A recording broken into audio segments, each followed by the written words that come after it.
Unit group వారి ixora 2.5, 3 and 3.5 BHK ultra luxurious apartments JNTU Hyderabad. మరిన్ని వివరాలకి ఈ కింద నెంబర్ని సంప్రదించండి.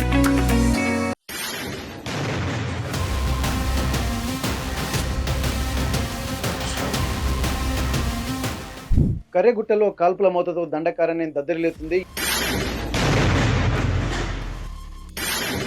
ప్రస్తుతానికి 8 రోజులుగా మాత్రం కూంబింగ్ కొనసాగుతున్నటువంటి పరిస్థితి. భీకరమైనటువంటి కంటిన్యూస్గా ఆ శబ్దాలు అయితే వస్తున్నాయి.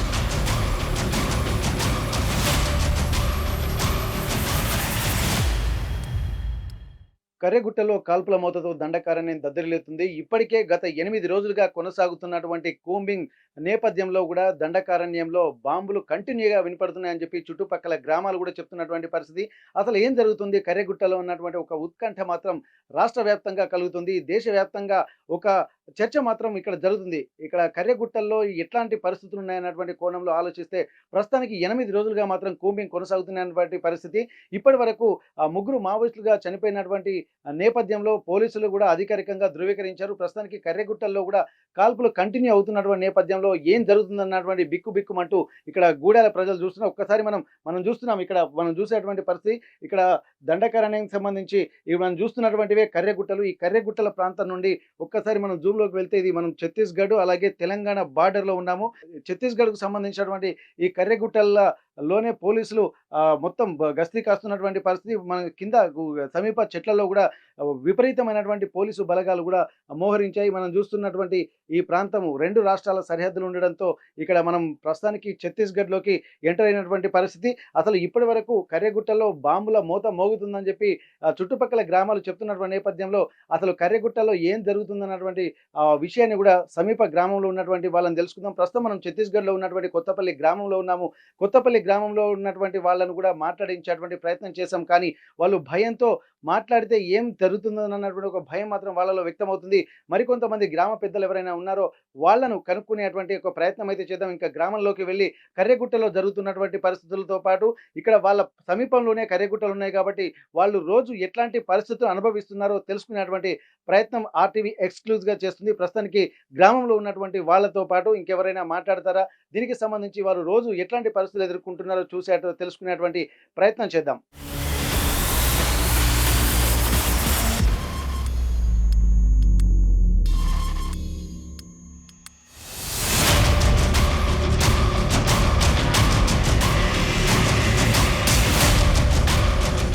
కగార్ ఆపరేషన్లో భాగంగా కేంద్ర బలగాలు ఛత్తీస్గఢ్కు సంబంధించినటువంటి ఫోర్స్ కూడా ఇక్కడ ఉంది. ప్రస్తుతానికైతే మనం ఛత్తీస్గఢ్లోకి ఎంటర్ అయ్యాము. కర్రెగుట్టల ప్రాంతంలోకి వెళ్ళేటువంటి క్రమంలో ఎక్కడ చూసినా పోలీసు బలగాలు ఉన్నటువంటి నేపథ్యంలో అసలు కర్రెగుట్టలో ఏం జరుగుతుందన్నటువంటి ఆలోచనలకు రోజంతా ఒక ఉత్కంఠ మాత్రం నెలకొంది. అందులో భాగంగానే ఇక్కడ కర్రెగుట్ట ప్రాంతాల్లో ఏం జరుగుతుందన్నటువంటి కోణంలో RTV మరోసారి గ్రౌండ్ రిపోర్ట్కి వచ్చింది. ప్రస్తుతానికి మనము ఇక్కడ ఛత్తీస్గఢ్లో ఉన్నటువంటి కర్రెగుట్టల్లోకి పక్కనే ఉన్నటువంటి కొత్తపల్లి విలేజ్లో మనం ఉన్నాము. కొత్తపల్లి గ్రామంలో కూడా ఇక్కడ ఉన్నటువంటి వాళ్ళ జీవన స్థితిగతులు ఎట్లా ఉన్నాయి, ఎందుకంటే పోలీసు వాళ్ళు అలాగే పోలీసు భద్రతా బలగాలు కూడా ప్రతిరోజు ఇక్కడనే తిరుగుతుండడంతో వాళ్ళ జీవన విధానం కూడా కొంత ఇబ్బందికర వాతావరణం ఉన్నట్టుగా తెలుస్తుంది. ఇప్పటి వరకు మనం మాట్లాడుతుంటే కూడా చాలా మంది మాట్లాడడానికి కూడా ముందుకు రావడం లేదు. అందులో భాగంగానే ఇక్కడ ఉన్నటువంటి గ్రామ పెద్ద మనిషి, కొత్తపల్లికి సంబంధించినటువంటి పెద్ద మనిషి ఇక్కడే ఉంటారు, ఇదే ఇంట్లో ఉంటారు. ఒక్కసారి వాళ్ళతో మనం మాట్లాడేటువంటి ప్రయత్నం చేద్దాం. ఎందుకంటే ఇక్కడ జరుగుతున్నటువంటి పరిస్థితులు కూడా రోజుకు ఈ ఒక ఇబ్బందికర వాతావరణం అయితే కలుగుతుందని చెప్పి వాళ్ళు చెప్తున్నారు. కానీ ఏం జరుగుతుంది, అసలు వాళ్ళకు ఉన్నటువంటి ఇబ్బందికర పరిస్థితులు ఏందో మనం తెలుసుకున్నటువంటి ప్రయత్నం అయితే చేద్దాము. ఆ తర్వాత వారితో మాట్లాడిన తర్వాత వాళ్ళకు ఉన్నటువంటి స్థితిగతులు, జీవన విధానం ఎట్లా ఉంటుందో మనం తెలుసుకునేటువంటి ప్రయత్నం చేద్దాం. ఇప్పటి వరకు కర్రెగుట్ట ప్రాంతానికి సంబంధించి కూడా పోలీసులు కంటిన్యూగా వస్తున్నటువంటి నేపథ్యంలో ఇక్కడ వాళ్ళు రాత్రి ఎలా ఉంటుంది, అలాగే ఉదయం పూట ఎలా ఉంటుంది, పశువులు కాయడానికి కూడా వాళ్ళు గుట్టలకు వెళ్తూ ఉంటారు. మనం చూస్తున్నాం ప్రస్తుతానికైతే ఈ చూసేటువంటి ప్రాంతం అంతా కూడా కర్రెగుట్టలకు, అంటే ఇప్పుడు ఛత్తీస్గఢ్ బార్డర్లో ఉన్నాం కాబట్టి ఇప్పుడు మనం చూస్తున్నటువంటి ఈ గుట్టలు ఈ దుర్గం గుట్టలు అక్కడ పక్కన ఉన్నటువంటి ఇది కర్రెగుట్టలు, అంటే దీన్ని ఇక్కడనే డివైడ్ చేస్తున్నారు. ఇక్కడ ఛత్తీస్గఢ్ అలాగే తెలంగాణ బార్డర్లో మనం ఉన్నాము. ప్రస్తుతానికైతే మనం కనిపిస్తున్నటువంటి ఆ గుట్ట దుర్గమ్మ గుట్టలుగా ఇక్కడ వీళ్ళు చెప్తున్నారు. ఆ పక్కనే ఉన్నటువంటి గుట్ట ఇది కర్రెగుట్టలు. ఇవి రెండే ఈ ప్రాంతంలో ఉన్నాము. ఈ 2 అంటే ఛత్తీస్‌గఢ్, తెలంగాణ బార్డర్‌లో ఉన్నటువంటి ఇక్కడ కొత్తపల్లి గ్రామంలో మనం ఉన్నాము. ఆ కొత్తపల్లి గ్రామంలో గూడా పోలీసు బలగాలు ఇక్కడ మోహరించాయి. ఇక్కడ ఉన్నటువంటి వాళ్ళు గూడా ఏం జెప్తారో ఒకసారి మనం మాట్లాడేటువంటి ప్రయత్నం చేద్దాం. ఈ సంబంధించి ఈ కొత్తపల్లి గ్రామానికి సంబంధించినటువంటి ఆ పెద్ద మనిషి గూడా ఇక్కడ మనతో ఉన్నారు. ఒకసారి వాళ్ళతోటి మాట్లాడే ప్రయత్నం చేద్దాం. ప్రస్తుతానికి తను ఇక్కడే ఉన్నారు. ఇక్కడ వీరి పేరు ఏంది? అసలు ఏంటి? ఎట్లాంటి పరిస్థితులున్నాయో ఒకసారి వాళ్ళని కనుక్కునేటువంటి ప్రయత్నం అయితే చేద్దాం. నమస్తే పెద్ద మనిషి. మీ పేరేం పేరు? పాపారావు. ఇప్పుడు పాపారావు గారితో మనం మాట్లాడేటువంటి ప్రయత్నం చేద్దాం. పాపారావు గారు ఇక్కడ గత వారం రోజులుగా ఇక్కడ దగ్గర దగ్గర ఇది 8వ రోజు నాకు తెలిసి. 8 రోజుల నుండి ఇక్కడ భద్రతా బలగాలు ఇక్కడికి వస్తున్నాయి. మొత్తం ఇక్కడ ఇది ఛత్తీస్‌గఢ్ బార్డర్ అనేది. ఛత్తీస్‌గఢ్. ఇప్పుడు మీరు గ్రామం తెలంగాణలో ఉందా? ఛత్తీస్‌గఢ్‌లో ఉందా? ఛత్తీస్‌గఢ్‌లో. ఛత్తీస్‌గఢ్‌లోనే ఉందా? ఇప్పుడు వారం రోజుల నుంచి ఎట్లాంటి పరిస్థితులు ఉన్నాయి ఈడ? ఏమున్నదంటే గదే ఏటు పోకుంటా ఇంట్లోకెళ్ళి బిల్లెళ్ళకుంటా ఉన్నాయి. అంతే. ఇప్పుడు బయటికంటే మీరు నిత్యావసర సరుకులకు గాని ఎటు వెళ్తే అటు కూడా వెళ్ళడానికి లేదా? ఇంక అటన్నా ఉన్నది దికోలని పోయి తెచ్చుకొని మళ్ళీ ఇక్కడనే ఉండుడు. రాత్రి పూట మళ్ళీ బెల్లెళ్ళకూడదు, పగలు కూడా బెల్లెళ్ళకూడదు. ఇప్పుడు మీరు పంట పొలాలకు వెళ్తున్నారా? వెళ్ళనిస్తురా? లేదు ఏటు లేదు. ఎటు లేదు. పొద్దున్న దాకా ఇంట్లో ఉండవలసింది. మరి ఎట్లా మీ పశువులను గిట్ల ఎక్కడ మేపుతున్నారు మరి? ఇంకా ఏం మేపుడు లేదు, ఆటిచ్చగా అయ్యపోవుడు అని. మరి ఎన్ని రోజులు ఉండేటట్టు ఉంది ఇదంతా ఈ వ్యవస్థ అంతా? మనకేం తెలుసు, ఏం తెలియదు. ఇవాళ ఉంటారు, రేపు ఉంటారు, లగాతారు, ఎప్పుడు పోయి తెలియదు. మరి రోజు రోజుకి ఇంకా ఎక్కువ బలగాలు అయితే వస్తూనే ఉన్నాయి కదా? అత్తనే ఉన్నాయి కావచ్చు, మనకేం ఎరక. గుట్ట మీదకి వస్తారా? ఇప్పుడు పోలీసు వాళ్ళు ఎక్కడ ఉన్నారు? ఇప్పుడు ఇక్కడ మీకు ఈ చుట్టూరు ఉన్నాను, పైన ఉన్నాను. గుట్ట మీకు ఎక్కిండ్రా ఆల్రెడీ? ఎక్కింది. ఎంతమంది ఎక్కి ఉండొచ్చు? ఎబ్బో మనకేం తెలుసు, చాలా జనాలు ఉంటారు. ఇప్పుడు ఈ గుట్ట కిందనే ఉన్నారా వీళ్ళు? వీళ్ళంతా ఇది చెట్లంతా ఉన్నారు, అటు పోనీయకుండా. ఇప్పుడు ఎవరిని పోనిస్తలేరు అక్కడికి? అవ్వాలి పోనిస్తాలి, మీ ఊరలను కూడా అవ్వాలి. పనులకు కూడా ఏం అక్కడ మామూలుగా వెళ్తున్నా దగ్గర అనేస్తలేరా? అసలు పోనిస్తానికి ఛాన్స్ లేదు. మరి ఇక్కడ మొత్తం బాంబుల శబ్దాలు కూడా కంటిన్యూగా వినిపిస్తున్నాయట, నిజమేనా? వినిపిస్తాను. గుడేమో గుడుగుడు గుడుగుడు లాడిపోతాను. బిల్లలు తట్టు ఏటు లేదు. ఇప్పుడు కంటిన్యూగా వస్తున్నాయి బాంబుల శబ్దాలు. ఈయన పడుతున్నాయి, పొద్దున మళ్ళీ ఎగినాయి. పొద్దున మళ్ళీ రాత్రి ఎప్పుడంటే అప్పుడు ఎగుడు. ఏంటి అవి తీస్తాను, ఏం చేస్తానో తెలుస్తాను. ఓకే. ఇప్పుడు అవి ఏంటి అనుకుంటున్నారు? ఎన్కౌంటర్ అనుకుంటున్నారా, లేకపోతే ఎందుకు ఆ బాంబుల శబ్దాలు వచ్చినాయి అనుకుంటున్నారు? ఏం మరి ఎందుకన్నది తెలుస్తాను, మనకేం వెనక. చూసింది లేదా చేసింది లేదా. గుడేమో గుడుగుడు ఆడిపోతాను. ఇప్పుడు ఇక్కడికి వచ్చి మంచినీళ్ళు కూడా ఇక్కడి నుంచి తీసుకుపోతారా వాళ్ళు? ఇక్కడికి వచ్చి ఇక్కడ నుంచి ఎక్కడి నుంచి తీసుకెళ్తారు వాటర్ గిట్లా? ఎంత ఊరంతట ఎక్కడ ఇష్టం బావి కాడ ఈ పంపులల్లా నీళ్ళు పట్టుకొని పోతారు క్యాన్లలో. ఇక్కడికి వాళ్ళు ఎట్లా వచ్చి నడుచుకుంటూ వచ్చారా, బండ్ల మీద వచ్చారా? నడుచుకుంటానే. ఇక్కడ దగ్గరే ఉన్నది కదా చుట్టూ. ఎంతమంది ఉన్నారు ఇక్కడ మొత్తం? అబ్బో చాలా జనం ఉంటారు. మీకు తెలిసి మీ ప్రాంతంలో ఇక్కడ ఉంటారు ఒక 500 దాటి ఉంటారు అనుకుంటా. చాలా మంది వస్తుంటారు కదా నీళ్ళకి. పొద్దునత్తలు, మాపు నత్తలు, మధ్యాహ్నం వత్తాలు, అంత జనాలు ఉన్నారు. ఓకే. ఇంకెక్కువనే ఉన్నా నేను, మనకి లెక్కలేదు కాదు. ఇప్పుడు వాళ్ళు అంటే మనకు శబ్దాలు వస్తున్నాయని చెప్పి అంటున్నారు కదా, రాత్రిపూట వస్తున్నాయా, డే టైంలో వస్తున్నాయా? లేదు, రాత్రి పగులు. రాత్రి పగులు ఎప్పుడు పడితే అప్పుడే. మరి ఇక్కడ మీరు ఊళ్ళో భయం అవుతలేదా మీకు? భయమైన ఏం చేస్తాను, చెప్పడానికి ఉంటాను. వీళ్ళైతే బెల్లెళ్ళ కొద్దుంది. బెల్లెలా? ఇంట్లోకి వెళ్ళి బెల్లెళ్ళు వద్దంట వాళ్ళు. ఇంట్లోకి వెళ్ళి బయటకు వెళ్ళొద్దాం. Okay okay. ఇప్పుడు మీ ఊళ్ళో ఎంతమంది ఉంటారు ఇక్కడ ఈ కొత్తపల్లిలో? చాలా మంది తక్కువ ఇండ్లు. మొదలు 70 ఇండ్లు ఉండి ఇప్పుడు 70 చాలా మంది వెళ్ళిపోయి. ఎక్కడికి వెళ్ళిపోయిన వాళ్ళంతా? ఇట్లా ఇది చుట్టాలు నా కాడికి కాలనీ వెంకటాపురం అట్ట ఏడాడ చుట్టాల అక్కడికి వెళ్ళిపోయి ఇండ్లు మళ్ళీ ఏరే కడతాను. ఇక్కడ ఖాళీ చేసినారు ఇక్కడ మొత్తం? ఖాళీ అన్నట్టు ఏమైనా రోడ్డు పడితే వస్తుంది, లేకుంటే లేదు. దొరుకుతుందా కూలి? ఇక్కడ ఏం పని దొరుకుతుంది ఇక్కడ కూలి? ఆంధ్రాకి పోతాం. ఆంధ్రాకి పోతారా? ఇప్పుడు ఎంత దూరం ఉంటుంది మీకు ఆంధ్ర? దూరం ఏముంటది, అందాదా? ట్రాక్టర్లు వెళ్తారా? ఇప్పుడు పోతలే. అంటే ఇప్పుడు మీరు ఇది ఉన్నది ఛత్తీస్గఢ్ లో కదా, ఇప్పుడు పక్కన పోతే తెలంగాణ కదా, మరి ఆంధ్ర ఎంత దూరం ఉంటుంది? 8. అంటే ఇప్పుడు మీరు 3 రాష్ట్రాల సరిహద్దులో ఉన్నారా? ఇప్పుడు ఆంధ్ర, ఛత్తీస్‌గఢ్, తెలంగాణ ఈ 3 రాష్ట్రాల మధ్యల. ప్రస్తుతానికి ఇప్పుడు మనం ఉన్న ప్రాంతం గూడా ఏందంటే ఇప్పటివరకు మనకు తెలవదు. అసలు మనం చూసుకుంటూ వస్తున్నటువంటి క్రమంలో అసలు ఛత్తీస్‌గఢ్‌లోకి ఎంటర్ అవుతున్నాం అన్నటువంటి విషయం గూడా మనకు తెలియదు. ఇప్పుడు మనం అక్కడ చూసుకుంటూ అక్కడ కొన్ని కొన్ని చర్ల ప్రాంతం వెళ్ళేటువంటి క్రమంలో గూడా ఇక్కడ పోలీస్ బలగాలు గూడా అంతా ఇటే గస్తీ కాస్తున్నటువంటి నేపథ్యంలో ఇక్కడికొచ్చాము. ఇక్కడికొచ్చిన తర్వాత ఏందంటే ఈ కొత్తపల్లి దగ్గర గూడా దాదాపు ఒక 500 మందికి పైగా ఇదే గ్రామంలో పోలీసు వాళ్ళున్నారు. మొత్తం చుట్టుపక్కల ఉన్నటువంటి ప్రాంతాలన్నీ గూడా వాళ్ళు పోలీసులు ఆధీనంలో తీసుకున్నారు. వీళ్ళు ఇప్పటివరకైతే ఎవరిని కూడా బయటికి వెళ్ళకూడదని చెప్పి వాళ్ళకు హుకుం జారీ చేశారట. ఇప్పుడు దీన్ని దృష్టిలో పెట్టుకొని ఈ పంట పొలాలకు కూడా వెళ్ళలేనటువంటి పరిస్థితి.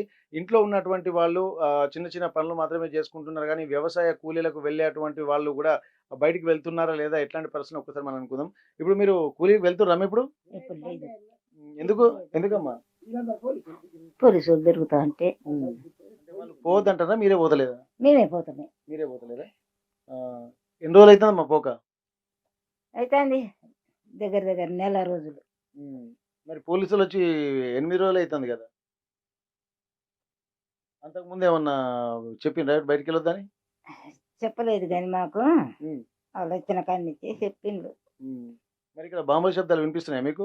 ఆ, బాంబుల శబ్దాలు. వినబడాయా ఇక? హ్మ్. కంటిన్యూగానా? ఉమ్. వినబడాయా? రాత్రి పగలు. ఉమ్. ఎప్పుడెప్పుడు వినపడుతున్నాయమ్మా? ఆ? ఎప్పుడెప్పుడు వినపడుతున్నాయి? ఏమో ఎన్ని గంటలకు ఇవి తెలుస్తాండ్రు. ఇప్పుడు మీరు పంటల కాడికి ఇట్లా ఎక్కడికి పోలేదిగ. పోతలేం. ఓకే. ఇప్పుడు పోలీసోళ్ళొచ్చి మీరు చూసారా పోలీసోళ్ళని ఇక్కడ? ఎప్పుడు ఇప్పుడు ఇవాళ? చూస్తానే ఉన్నాం కదా రోజు. నీళ్ళకొచ్చి ఆ, తీసుకుపోతుండ్రా? ఆ. ఓకే. ఇప్పుడు పెద్ద మనిషి మీరు చెప్పండి. ఇప్పటివరకు ఏందంటే గ్రామంలో గూడా ఎట్లాంటి పరిస్థితులున్నాయి? గ్రామస్తులు ఏమనుకుంటున్నారు? ఏమనుకుంటారు ఇటు కదలకుంటూ ఉంటారు. ఏమనుకుంటారు హ్మ్. ఎప్పుడు పోతారు ఎప్పుడు అవుతుంది ఏం తెలుస్తలేదు కదా. హ్మ్. అదే. అంటే ఒక కర్ఫ్యూ వాతావరణమే ఉంది ఈడ. ఉమ్. హ్మ్. దానికి మిగిలిన టైంలో అందరూ బయటికెళ్తారా? ఎప్పుడు మిగిలిన టైంలో ఇప్పుడు పోలీసులు రాకపోతే అందరూ బయటనే నిమ్మలంగా తిరిగేటోళ్ళా? తిరిగేటోళ్ళే హ్మ్. ఒక్కడ ఉంటావా ఈ పప్పులు అటు మురళి పనులు హ్మ్. తునికి పనులు పోయేటోళ్ళు. ఇప్పుడు మనకి ఇక్కడ ఈ కర్రెగుట్టలు ఎక్కడున్నాయి? ఏంటి కర్రెగుట్టలు. తెరగుట్టలు ఇదే కాదు గుట్ట ఇదేనా? ఇదే మనం గుట్ట. చూస్తున్న కర్రెగుట్టేనా? అదే గుట్ట. హ్మ్. ఇప్పుడు ఈ దుర్గమ్మ గుట్ట అని చెప్పి అంటున్నారు ఇది? అదే దుర్గం గుట్ట అన్నది అదే కర్రగుట్ట అన్నది అదే ఆ! ఆ! అంటుకున్నది. ఇదంతా ఛత్తీస్‌గఢ్ బార్డర్‌లోకి విస్తరించినయి ఇవన్నీ. అదే ఇప్పుడు మనం చూస్తున్నయి ఏందంటే దుర్గమ్మ గుట్ట, కర్రెగుట్టలు ఇవన్నీ ఇప్పుడు మనం చూస్తున్నటువంటివి కూడా అంటే కర్రెగుట్టల ప్రాంతంలో ఉన్నాము. గుట్ట కిందనే ఇక్కడ వీళ్ళు పోలీసు బలగాలు మాత్రం ఉన్నాయి. ఇప్పటివరకు రోజు రోజుకైతే పోలీసు బలగాలు సంఖ్య పెరుగుతుంది. ఇప్పుడు మనం వాజేడు అలాగే వెంకటాపురం మండల కేంద్రాల నుంచి తిరుక్కుంటూ మనం ఇక్కడికి వచ్చాం. ప్రస్తుతానికి మాజేడు వెంకటాపురం నుండి ఒక 50 కిలోమీటర్ల దూరం నుండి ఇక్కడికి వచ్చిన తర్వాత లోపలికెళ్ళేసరికి పోలీసు వాళ్ళు గూడా లోపలికి ఎవరిని రానివ్వట్లేదు. ఇక్కడ ఉన్నటువంటి వాళ్ళు గూడా కొంత భయంగా బతుకుతున్నారు. రేయింబవళ్ళు గూడా ఇక్కడ తుపాకుల శబ్దము, అలాగే బాంబుల శబ్దం గూడా వినబడడంతోటి ఇక్కడ ఏం జరుగుతుందన్నటువంటి ఒక భయాందోళన మాత్రం వీళ్ళలో వ్యక్తమవుతున్నాయి. కానీ ఇక్కడ పశువులను మేపుకోవడానికి గూడా వాళ్ళు బయటికి వెళ్ళట్లేదు. అలాగే ఇక్కడ దినసరి కూలీలకు వెళ్ళేటువంటి వాళ్ళు గూడా గత కొద్ది రోజుల నుండి కూలికి వెళ్ళడం గూడా మానేశారు. పోలీసు వాళ్ళు వచ్చి ఇక్కడ వాళ్ళ వాటర్ గిట్ల ఇవన్నీ తీసుకెళ్తున్నారు. అసలు ఏం జరుగుతుంది? ఎందుకు ఇవన్నీ జరుగుతుందన్నటువంటి ఒక భయం గూడా ఇక్కడ వీళ్ళలో వ్యక్తమవుతుంది. అసలు ఎన్ని రోజులు కొనసాగుతుందో అన్నటువంటి పరిస్థితులైతే కనిపిస్తున్నాయి. మళ్ళీ సహజ జీవన విధానం, జీవన వాతావరణం ఎప్పుడు వస్తుందన్నటువంటి ఒక ఆలోచనతోటి మాత్రం ఇక్కడ వీళ్ళు గడుపుతున్నటువంటి పరిస్థితి.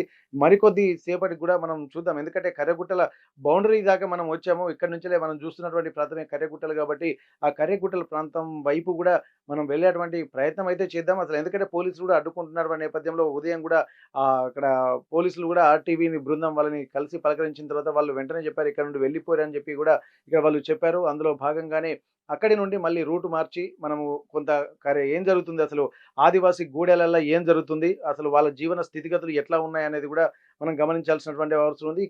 ఇక మనం దాదాపు కర్రెగుట్ట లోపలికి ఒక 10 నుండి 15 కిలోమీటర్ల లోపలికి మనం వచ్చాము. కానీ ఇక్కడికి ఎట్లాంటి ప్రయాణ సౌకర్యాలు కూడా లేకపోవడము, టూ వీలర్ మీదనే కొంత అనేక ఇబ్బందులు పడుకుంటా ఇక్కడికి వచ్చాము. వచ్చిన తర్వాత ఇక్కడికి పరిస్థితులు చూస్తే ఏందంటే మొత్తం బయటి ప్రపంచానికి, ఈ ప్రపంచానికి చాలా దూరం. అంటే మొత్తం అడవి లోపలనే ఒక 10 కిలోమీటర్ల లోపలికొచ్చిన తర్వాత ఈ గూడెం ఇక్కడ ఉంది. ఇది కొత్తపల్లి గ్రామం ఇది. ఈ కొత్తపల్లి గ్రామంలో గూడా గతంలో 70 కుటుంబాల వరకు ఉండేది. కానీ ఇక్కడి నుండి వాళ్ళు ఉండలేక ఇప్పుడు ఏటూరు నాగారం, మంగపేట అలాగే వెంకటాపురం, ములుగు వెంకటాపురం ప్రాంతాలకు గూడా వాళ్ళు తరలి వెళ్లారు. కొన్ని కుటుంబాలు మాత్రమే ఇక్కడి నుంచి వాళ్ళు వెళ్ళలేక ఇక్కడే ఉన్నటువంటి పరిస్థితి. చాలా వరకు ఇక్కడ వృద్ధులే ఎక్కువగా ఉన్నట్టుగా తెలుస్తుంది. దాదాపు ఇక్కడ ఈరోజు జరిగినటువంటి పరిస్థితిని చూస్తే ఇక్కడ పోలీసు భద్రతా బలగాలు మాత్రం నిన్న మొన్న వరకు 10 నుండి 15,000, 20,000 అనుకున్నారు. కానీ ఇప్పుడున్నటువంటి తాజా సమాచారం ప్రకారం వెంకటాపురం అలాగే ములుగు వెంకటాపురం అలాగే వాజేడు మండల కేంద్రాల్లో కూడా పోలీసు వాళ్ళు షెల్టర్ జోన్లు కూడా వాళ్ళు ఏర్పాటు చేసుకున్నారు. ఇక్కడ క్యాంపులు కూడా ఏర్పాటు చేసుకొని దాదాపు 26,000 మందికి పైగా ఇక్కడికి మళ్ళీ పెరుగుతున్నారు. అంటే రోజు రోజుకి ఇక్కడ పోలీసు భద్రతా బలగాల సంఖ్య పెరుగుతుంది. కానీ ఇక్కడ ఏం జరుగుతుందన్నటువంటి ఒక కోణంలో మాత్రం ఇక్కడ ఆలోచిస్తున్నటువంటి పరిస్థితి. ఇప్పటికే బేస్ క్యాంపులను కూడా ఏర్పాటు చేశారు. ఛత్తీస్గఢ్‌లో బేస్ క్యాంప్ ఏర్పాటు చేశారు. ఇది తెలంగాణ బార్డర్‌లో ఉన్నాం కాబట్టి ఈ తెలంగాణ బార్డర్‌లో కూడా ఒక బేస్ క్యాంప్ ఏర్పాటు చేయడంలో భాగంగానే వెంకటాపురం ప్రాంతం నుండి అనేక సామాగ్రిని కూడా హెలికాప్టర్ల ద్వారా బేస్ క్యాంప్ ఒక సురక్షితమైనటువంటి ప్రాంతానికి తరలించి అక్కడ బేస్ క్యాంప్ ఏర్పాటు చేసినట్టుగా తెలుస్తుంది. ఆ బేస్ క్యాంప్‌లోనే ఇక్కడ వాళ్లకు నిత్యావసర సరుకులు, ఎందుకంటే భద్రతా బలగాలు అక్కడ ఉండే ఇక్కడ ఇప్పటికే కొన్ని సొరంగ మార్గాలు కూడా కనుక్కున్నటువంటి నేపథ్యంలో ఆ సొరంగ మార్గాల ద్వారా ఇంకా ఏమేమి ఉన్నాయన్నటువంటి కోణంలో వాళ్ళు చూస్తున్నటువంటి పరిస్థితి. ఇంకా మన గ్రామంలో కూడా ఎవరు మాట్లాడడానికైతే ముందుకు రావట్లేదు. ఎందుకంటే భయంగా బతుకుతున్నారు. ఏం మాట్లాడితే ఏం జరుగుతుందన్నటువంటి ఒక ఆలోచనలు కూడా, భయం కూడా వాళ్ళలో వ్యక్తమవుతుంది. కాబట్టి ఊరికి పెద్ద మనిషి అయినటువంటి ఇక్కడ తనతోటి మనం మాట్లాడడం జరిగింది. ఇక్కడ అమ్మ కూడా చూస్తుంది. ఎందుకంటే రోజు రోజుకు మేము ఇక్కడ పోలీసు వాళ్ళు వస్తూనే ఉన్నారు. ఏం జరుగుతుందన్న విషయం కూడా మాకు క్లారిటీ లేదు. కానీ మా యొక్క దినసరి జీవన విధానం మాత్రం స్తంభించిందన్నటువంటి ఒక ఆలోచనలు మాత్రం ఇక్కడ ఈ గ్రామస్తులు, కొత్తపల్లి గ్రామస్తులు చెప్తున్నటువంటి పరిస్థితి. ఇంత దూరం నుంచి మేము దాదాపు కొన్ని కిలోమీటర్లు కూడా ఇంత ఇబ్బందులు పడుకుంటూ వచ్చినాం. మరి మీరు ఎట్లా వస్తారు ఇక్కడికి? ఊరు పోతే వెంకటాపురం గానీ పోతే బండి పట్టుకొని పోతారు. బాంబుల శబ్దం కూడా ఎక్కువగా వినిపిస్తున్నటువంటి నేపథ్యంలో ఇక్కడ ఎన్ని రోజుల నుంచి ఇక్కడ జరుగుతుంది అనేది కూడా మనకు కనిపిస్తుంది. కొంత సౌండ్లు వస్తున్నట్టుగా వీళ్ళు చెప్తున్నటువంటి నేపథ్యంలో ఇక్కడ ప్రస్తుతానికైతే అన్న కంటిన్యూ వస్తున్నాయి కదా బాంబు శబ్దాలు? అట్లనే ఉన్నాయి. ఇప్పుడు కూడా వస్తున్నాయి కదా? ఇప్పుడు బాగానే ఎగుతాయి. ఓకే, మనం మాట్లాడుతుంటే వస్తున్నాయి అవేనా సౌండ్లు? ఓకే, మనం కంటిన్యూ చూద్దాం ఒక్కసారి. ఎందుకంటే అది భీకరమైనటువంటి కంటిన్యూస్ గా ఆ శబ్దాలు అయితే వస్తున్నాయి. ఒక్కసారి మనం ఇక్కడ పక్క నుండి చూసేటువంటి ప్రయత్నం చేద్దాం. ఎందుకంటే ఇక్కడ మనకు చూస్తున్నటువంటి ప్రాంతాన్ని ఒక్కసారి గమనించినట్టయితే ఇప్పుడు ఇవే ఆ కర్రెగుట్టల ప్రాంతాలు కూడా ఇప్పుడు మనం చూస్తున్నటువంటి, ఇది మనం వచ్చేటప్పుడు కూడా మనం కనుక్కున్నాము, ఆ కర్రెగుట్టల ప్రాంతాలు కూడా ఇవే ఉన్నాయి. ఒక్కసారి ఇక్కడికి కంటిన్యూగా భీకరమైనటువంటి బాంబుల శబ్దాలు కూడా వినిపిస్తున్నాయి కంటిన్యూస్ గా. ఇక్కడ ఏంటంటే దుర్గమ్మ గుట్టలుగా ఇక్కడ నుంచి చెప్తున్నారు. ఇక్కడి నుండి మనకు చూసినట్టయితే అక్కడ కర్రెగుట్టలు కూడా కనిపిస్తున్నాయి. ఆ కర్రెగుట్టలు, దుర్గమ్మ గుట్టలు, ఎందుకంటే రెండు రాష్ట్రాల బార్డర్లను వేరు చేసేటువంటి పరిస్థితి. ఇక్కడ కర్రెగుట్టలకు సంబంధించి చూసినట్టయితే ఆ బార్డర్ను కూడా ఒక్కసారి మనం జూమ్ చేసి కూడా చూసేటువంటి ప్రయత్నం అయితే చేద్దాము. ఇక్కడ పోలీసులు కూడా మొత్తం గస్తీ కాస్తున్నటువంటి నేపథ్యంలో మనం ఇక్కడ గమనిస్తున్నాము. ఇక్కడ వాళ్ళు ఆ చెట్ల కింద కూడా సేద తీరుతున్నా. ఒక్కసారి మనం జూమ్ లో చూసేటువంటి ప్రయత్నం, ఎందుకంటే కంటిన్యూస్ గా కూడా ఈ రెండు గుట్టల మధ్య నుండి బాంబులు కనిపిస్తున్నాయి. మొత్తం చూసినట్లయితే ఆ కర్రె గుట్టలు, ఈ దుర్గమ్మ గుట్టలు, ఈ రెండు ఛత్తీస్గఢ్ బార్డర్ లో ఉన్నాయి. ఆ దుర్గమ్మ గుట్టల్ని కూడా చూసేటువంటి ప్రయత్నం చేద్దాం. కంటిన్యూస్ గా ఆ చెట్ల కింద కూడా వాళ్ళు కొంత సేద తీరుతున్నటువంటి పరిస్థితి కనిపిస్తుంది. కొంతమంది పోలీసులు ఇక్కడ గస్తీ కాస్తున్నారు. మరికొంతమంది ఇక్కడ చెట్ల కింద, మామిడి చెట్ల కింద కూడా ఇక్కడ చూడొచ్చు. మనం ఇటు నుండి చూస్తే ఆ మామిడి చెట్ల కింద కూడా పోలీసులు గస్తీ కాస్తున్నారు. ఎవరిని మాత్రం ఇక్కడికి రానివ్వడం లేదు. వచ్చినటువంటి వాళ్ళు ఎవరైనా సరే వాళ్ళ దగ్గర ఉన్నటువంటి మొబైల్ ఫోన్లను కూడా గుంజుకున్నటువంటి ప్రయత్నం చేస్తున్నారు. మనం చూస్తున్నటువంటి ఈ విజువల్సే, ఇది మనం చూస్తున్నటువంటి ఇది ఛత్తీస్గఢ్ లో ఉన్నటువంటి దుర్గమ్మ గుట్టలు. వీటిని కూడా కర్రెగుట్టలని అంటారని చెప్పి చెప్తున్నారు. ఈ మళ్ళీ ఇటు చూసినట్టయితే కొద్దిగా అటు ఆ పక్కకు ఉన్నటువంటి గుట్ట ఆ కర్రెగుట్టలు. అంటే ఈ రెండింటి మధ్య ప్రాంతాన్ని చీల్చుకుంటూ ఈ ఛత్తీస్గఢ్ అలాగే తెలంగాణ ప్రాంతాలు విభజిస్తారని చెప్పి అంటారు. మళ్ళొక్కసారి మనం జూమ్ చేసేటువంటి ప్రయత్నం చేద్దాం. ఈ మధ్యలోనే, ఈ రెండు గుట్టల మధ్యలోనే ఇప్పుడు మనకు కనిపిస్తున్నటువంటి ఈ గుట్టలే ఇప్పుడు ఈ రెండింటి మధ్యలో, అంటే ఫస్ట్ మనకు కనిపించేటువంటిది రైట్ సైడ్ ఉన్నది రైట్ సైడ్ ఉన్న గుట్టనేమో దుర్గమ్మ గుట్టగా స్థానికులు చెప్తున్నారు. ఈ మనం ఇక్కడ చూస్తున్నటువంటి గుట్ట మాత్రం ఇది కర్రెగుట్టలు. ఇక్కడ నుంచి కర్రెగుట్టలు ప్రారంభమవుతున్నాయి. కాబట్టి మనం ఉన్నది ఛత్తీస్గఢ్ బార్డర్ లో ఉన్నాము. ఇవన్నీ దృష్టిలో పెట్టుకుని పోలీసు వాళ్ళు కూడా ఏంటంటే కంటిన్యూగా భీకరమైనటువంటి శబ్దాలు ఇప్పుడు ఈ గుట్టల నుండే వస్తున్నాయి. ఉదయం నుండి గత కొద్ది రోజుల నుండి వీళ్ళు చెప్తున్నారు. కానీ ఆర్టీవీ ఇప్పుడు ప్రత్యక్షంగా ఈ ప్రాంతంలోనే ఉంది. ఆ ప్రాంతంలోనే ఈ కర్రెగుట్టల్ని చూస్తున్నాము. మనం చూస్తున్నటువంటి దాని నుంచే అసలు ఇక్కడికి ఆ ఫోన్ లో వినిపిస్తుందా లేదా కానీ మనకు మాత్రం భీకరమైనటువంటి కంటిన్యూస్ గా శబ్దాలు ఇప్పుడు మనం ఇంటర్వ్యూ చేస్తున్నటువంటి క్రమంలోనే అంత భీకరమైనటువంటి శబ్దాలు వస్తున్నటువంటి పరిస్థితి. ఇప్పుడు కంటిన్యూగా మరి పోలీసు వాళ్ళు కూడా ఎందుకంటే ఎంత తీవ్రమైనటువంటి ప్రయత్నాలు చేస్తున్నారు. ఉదయం వాజేడు నుండి బయలుదేరినటువంటి ప్రయాణం వెంకటాపురం మీదుగా వచ్చింది. వాజేడులో కూడా పోలీస్ బేస్ క్యాంపులు ఉన్నాయి. అలాగే వెంకటాపురంలో పోలీసులు బందోబస్తులు కూడా ఉన్నారు. ఎందుకంటే నిన్న మొన్న అక్కడ లేరు. కంటిన్యూగా ఆర్టీవీ గ్రౌండ్ రిపోర్ట్ లో భాగంగా గత 4 రోజులుగా కంటిన్యూగా వరుస రిపోర్టింగ్ చేస్తున్నటువంటి నేపథ్యంలో వెంకటాపురంలో పోలీసు బలగాలు కూడా కనిపించకపోయాయి, లోపలికి వెళ్ళిపోయారు ఆల్రెడీ. కానీ ఈ రోజు మాత్రం ఉదయం లేచి వస్తున్నటువంటి క్రమంలో కూడా ప్రతి రోడ్ల మీద కూడా పోలీసులు గస్తీ కాస్తున్నారు. ఇక్కడ మొత్తం సెంట్రల్ ఫోర్స్, వాళ్ళు తెలుగు కూడా మాట్లాడడం లేదు. ఆ ప్రాంతాన్ని ఒక్కసారి వాళ్ళు మొత్తం ఆ ప్రాంతాన్ని కూడా వాళ్ళ ఆధీనంలోకి తీసుకున్నట్టుంది. వాళ్ళ చేతిలో కూడా మనం వాళ్ళతో మాట్లాడడానికి ప్రయత్నం చేస్తాం, కానీ వాళ్ళ అవకాశం కూడా ఇచ్చేటువంటి పరిస్థితి లేదు. ఆ రాకెట్ లాంచర్లు కూడా వాళ్ళ చేతులలో ఉన్నాయి. అవి అంటే ఏదో జరగబోతుంది అన్నటువంటి ఒక పక్క సమాచారం అయితే మనకు స్పష్టంగా తెలుస్తుంది. ఏదేమైనప్పటికీ కూడా ఈ కర్రెగుట్టలు అంటే ఇప్పుడు మనకేంటంటే ఈ ఛత్తీస్గఢ్ తెలంగాణ బార్డర్ లో మనం ఉన్నాం కాబట్టి ఏం జరుగుతుందో ఎప్పుడేం జరుగుతుందో అన్నటువంటి ఒక భయాందోళన మాత్రం ఇక్కడ మాత్రం గ్రామస్తుల్లో ఉన్నది. ఎందుకంటే ఇప్పటి వరకు మనం శబ్దాలు వస్తున్నాయని చెప్పి గత 2-3 రోజులుగా విన్నాం. కానీ ఇక్కడికి వచ్చిన తర్వాత ఇదే సమీప ప్రాంతాల్లో నుండి ఒక భీకరమైనటువంటి శబ్దాలు కంటిన్యూస్ గా ఒక 10-15 నిమిషాల నుంచి వస్తున్నాయి. అంటే ఖచ్చితంగా ఏదో జరుగుతుంది అన్నటువంటి ఒక భయాందోళన. ఇక్కడ ఉదయం నుంచి చూసినట్టయితే మొత్తం ఇప్పటి వరకు పోలీసులకు అంటే ఇక్కడ భద్రతా బలగాలు మాత్రం 112 ఐఈడి బాంబులను నిర్వీర్యం చేసినట్టుగా తెలుస్తుంది. మరికొన్నిటిని అక్కడే పేల్చడం జరుగుతుంది. అయితే దీనికి సంబంధించినటువంటి వచ్చే శబ్దాలే ఇవి అని అనుకున్నటువంటి పరిస్థితి కనిపిస్తుంది. కానీ ఇక్కడికి వచ్చిన తర్వాత ఇప్పుడు మనం ప్రస్తుతానికి ఛత్తీస్గఢ్ బార్డర్ లో అంటే తెలంగాణ ఛత్తీస్గఢ్ బార్డర్ లో ఉన్నటువంటి కొత్తపల్లి దగ్గర ఉన్నాము. ఈ కొత్తపల్లి దగ్గరలోనే ఇక్కడ మనకు కనిపించేటువంటి గుట్టలు. ఇప్పటి వరకు ఒక హెలికాప్టర్ కూడా మొత్తం చక్కర్లు కొట్టి ఏమేం జరుగుతుందనేది మొత్తం వాళ్ళకి సమాచారం అంటే వారికి హెలికాప్టర్ వాళ్ళ చక్కర్లు కొట్టిన తర్వాత వాళ్ళకి కావాల్సినటువంటి పరిస్థితులు పైన కూడా అబ్జర్వ్ చేస్తున్నారా అన్నటువంటి కోణంలో కూడా మనకు కనిపిస్తుంది. మళ్ళీ వినిపిస్తుంది. ఒక్కసారి మనం వెళ్ళేటువంటి ప్రయత్నం అయితే చేద్దాం. నిజంగా ఆ బాంబులు కంటిన్యూస్ గా వినిపిస్తున్నాయి. ఇక్కడ వీళ్ళు పోలీసు వాళ్ళ కిందటే అసలు కంటిన్యూగా మనం ఆ చెట్ల కింద వీళ్ళు సేద తీరుతున్నారు. కానీ ఆ లోపల అంటే గుట్ట పైనకి వెళ్ళారు. ఎందుకంటే కింద ఒక భద్రతా బలగాలు మాత్రం కింద గస్తీ కాస్తూనే ఉన్నాయి. పైన అంటే కొండ పైన మనం చూస్తున్నటువంటి ఆ కొండ పైనే ఇక్కడ వీళ్ళు అక్కడికి వెళ్ళినట్టుగా తెలుస్తుంది. ఆ కొండ పైనే ఈ కాల్పులు జరుగుతున్నాయి. ఆ శబ్దాలు కూడా దూరం నుంచి కానీ కంటిన్యూస్ గా ఇప్పటి వరకు బాంబులు నిర్వీర్యం చేస్తుంటే కొద్దిగా అప్పుడోసారి సౌండ్ వచ్చేది. కానీ ఇప్పుడున్నటువంటి వచ్చేటువంటి సౌండ్లను బట్టి చూస్తే ఇక ఖచ్చితంగా కాల్పుల సౌండ్ గానే మనకు స్పష్టంగా తెలుస్తుంది. ఇది కంటిన్యూస్ గా ఉండేటువంటి అవకాశం ఉంది. ఇక్కడ బేస్ క్యాంపులు వాళ్ళు ఏర్పాటు చేసిన తర్వాత ఇంకా ఎన్ని రోజులు కొనసాగుతున్నారు ఒక ఆందోళన మాత్రం ఇక్కడ స్థానికులు వ్యక్తం చేస్తున్నారు. మొత్తం చుట్టూ ప్రాంతాలకు వెళ్ళేటువంటి ప్రయత్నం ఎవరు మాత్రం చేయట్లేదు. వాళ్ళ పంట పొలాలకు వెళ్ళేటువంటి వాళ్ళు కూడా కొంత ఇబ్బంది పడుతున్నారు. ఇక్కడ చెట్ల కింద మాత్రం మనం చూస్తున్నటువంటి కర్రెగుట్ట ఆ ప్రాంతాల్లో చెట్ల కింద పోలీసులు మాత్రం గస్తీ కాస్తున్నటువంటి పరిస్థితి. ఇక్కడ వారికి కావాల్సినటువంటి నీరు తాగడం కోసం మాత్రం ఈ గ్రామంకే వచ్చి వాళ్ళు కావాల్సినటువంటి ఎక్కువ మొత్తంలో అక్కడ సంఖ్య ఉన్నటువంటి నేపథ్యంలో కింద గస్తీ కాస్తున్నటువంటి పోలీసులు ఈ ప్రాంతానికి అంటే ఈ కొత్తపల్లి గ్రామానికి వచ్చి తాగునీరు కూడా తీసుకువెళ్తున్నారని చెప్పి ఇక్కడ వాళ్ళు చెప్తున్నటువంటి పరిస్థితి. మిగిలిన వాళ్ళను కూడా పలకరించేటువంటి ప్రయత్నం చేశాం, కానీ ఏ ఒక్కరు కూడా ముందుకు రావడం లేదు. ఎందుకంటే ఏం జరుగుతుందన్నటువంటి భయాందోళన తాము వ్యక్తం చేస్తున్నటువంటి పరిస్థితే కనిపిస్తుంది. ఏది ఏమైనప్పటికీ కూడా ఇది కంటిన్యూస్ గా కాల్పులు కూడా మనం ఆర్టీవీ సాక్షిగా ఇక్కడ ఉన్నటువంటి పరిస్థితి కనిపిస్తుంది. ఇక్కడ ఆర్టీవీ కవర్ చేస్తున్నటువంటి క్రమంలో కూడా భీకరమైనటువంటి శబ్దాలు కంటిన్యూస్ గా వస్తూనే ఉన్నాయి. అంటే ఏం జరుగుతుందన్నటువంటి ఒక ఆలోచనలు మాత్రం ఇక్కడ మనకు కనిపిస్తున్నటువంటి పరిస్థితి. ఇప్పటి వరకు బాంబులు నిర్వీర్యం చేశారను ఆ సౌండ్లే కావచ్చు అనుకున్నాం, కానీ ఇంకా కంటిన్యూగా ఇక్కడ ఎన్కౌంటర్ జరుగుతుందా అన్నటువంటి కోణంలో మాత్రం కంటిన్యూస్ శబ్దాలు మాత్రం అంటే మిషన్ గన్లు పేలుస్తుంటే కంటిన్యూ ఎట్లాంటి శబ్దాలు వస్తూ ఉంటాయి అట్లాంటి శబ్దాలే వినిపిస్తున్నది. మనం ఆర్టీవీ మాత్రం ఎక్స్క్లూజివ్ గా కర్రెగుట్టల ప్రాంతం కొత్తపల్లి గ్రామం నుంచి ఛత్తీస్గఢ్ ప్రాంతం నుంచి మనం ఎక్స్క్లూజివ్ రిపోర్ట్ అందిస్తున్నాము. ఇది కంటిన్యూస్ గా జరుగుతున్నటువంటి పరిస్థితులను చూసి ఇక్కడ గ్రామస్తులు కూడా ఒక భయాందోళన వ్యక్తం చేస్తున్నారు. బిక్కుమంటున్నటువంటి పరిస్థితి ఇక్కడ కర్రెగుట్టలో ఉన్నటువంటి కొత్తపల్లి గూడెల్లో కనిపిస్తున్నటువంటి పరిస్థితి. ఛత్తీస్గఢ్ కొత్తపల్లి నుండి కెమెరా పర్సన్ పాషాతో వెంకటరత్నం, RTV వరంగల్. మరిన్ని వీడియోస్ కోసం ఛానల్ ని సబ్స్క్రైబ్ చేయండి. లేటెస్ట్ అప్డేట్స్ కోసం వాట్సాప్ ఛానల్ ని ఫాలో అవ్వండి. ఆ లింక్ డిస్క్రిప్షన్ లో ఉంది.